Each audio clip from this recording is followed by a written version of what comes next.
Hey, what's up, everyone? I'm Mike Lowe, and we are back with EA College Football 25, and I'm going to be giving you my top 5 needs for EA College Football 26. Now, admittedly, this is really early to be doing this, but that's by design. This is when gaming studios start looking at changes for next year's game, as after the new game's out, maybe a patch or two have been released, and it's time for them to start looking at this. So this is not too early. I also want to make this very clear that this is not a critique or an attack or even a review of the game. I'm thrilled, just like all of you, with all that we've seen for EA College Football 25. This video is simply what I said it is. It's a top 5 list of what I hope to see this gaming studio build upon for next year's game. So let's get to it.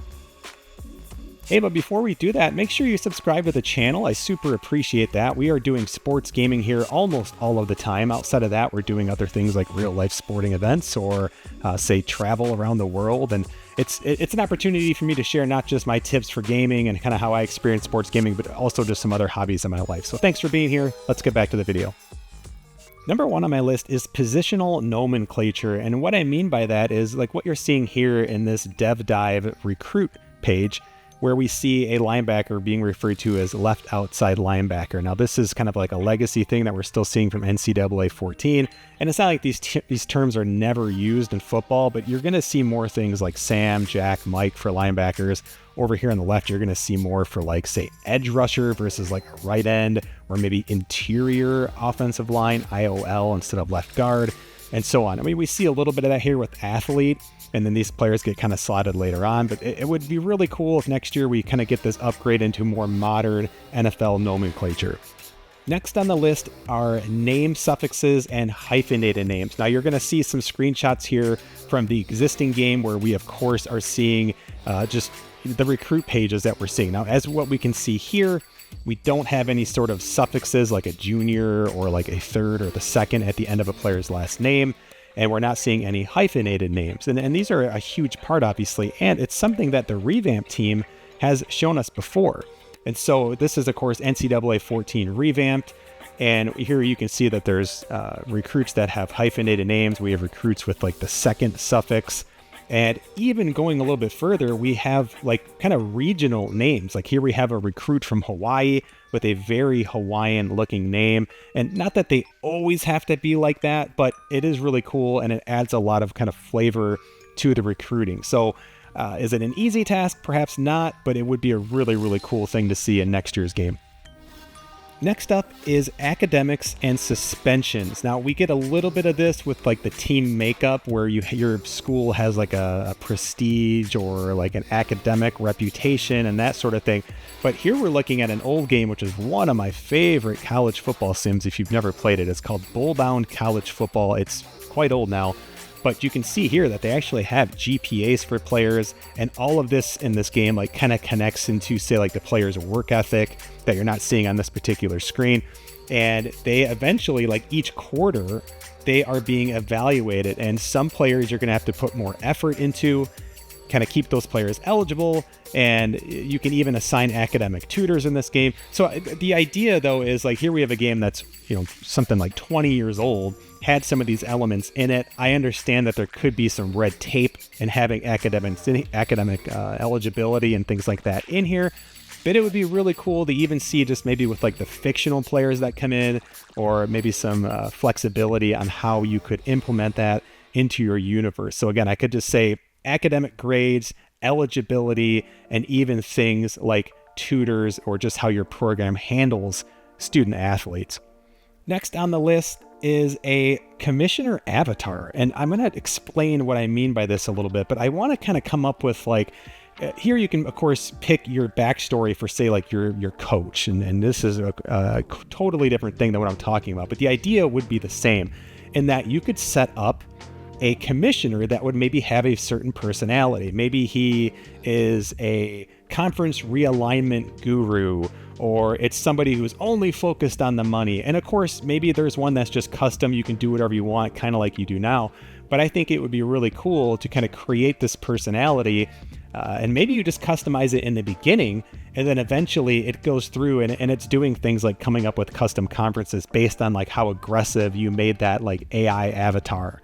or how conservative you made them. And then the idea is they'd be able to go through and do all of these different things where they would, I guess, create some replayability.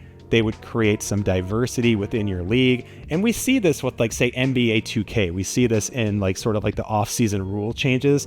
It could look something like that, which I think would be really cool and fun, with a huge asterisk whether or not the NCAA would actually allow something like that. So we'd have to see how that would all go.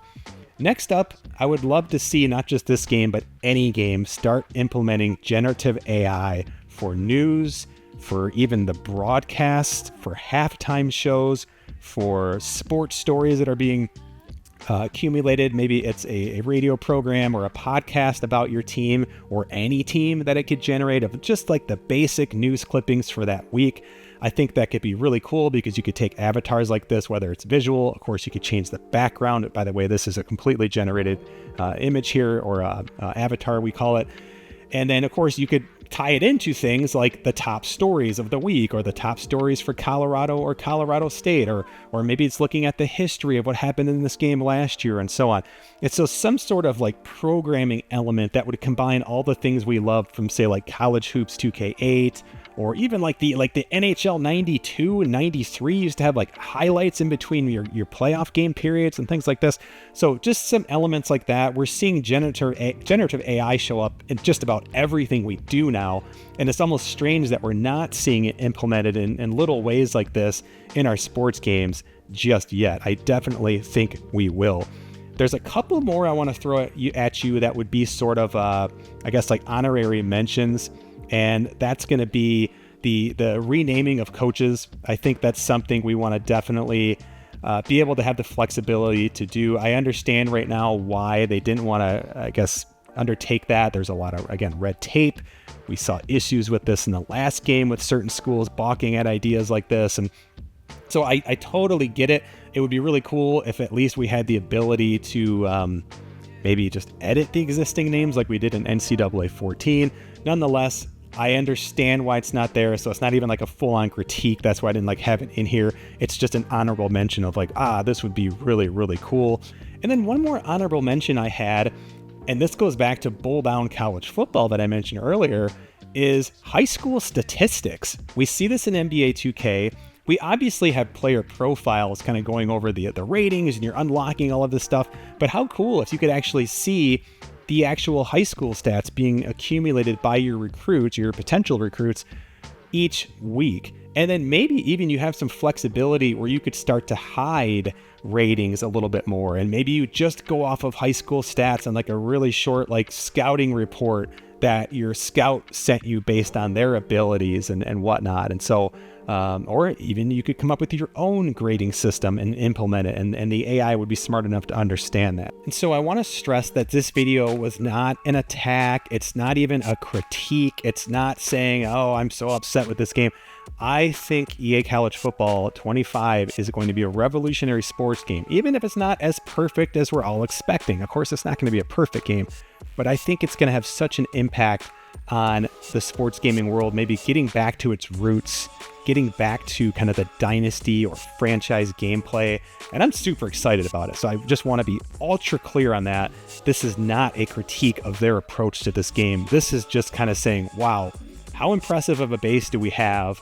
Now, where can we go from here? And that's what we're doing here. I also want to hear your ideas, because this is just the first of my top 5 videos. I'm going to have more as I get deeper into this game, and as I admittedly get a little bit more critical into this game of maybe what's working great, what could use a little bit of refinement. But I want to hear from you too. This is what can help expand on this. This is what can help us bring this community together even more, not just with college football, but other sports games. So I so appreciate you being here. Again, subscribe if you haven't, liked the video, and I'm going to see you soon because we're going to be back with a ton more EA College Football 25 this year. See you soon.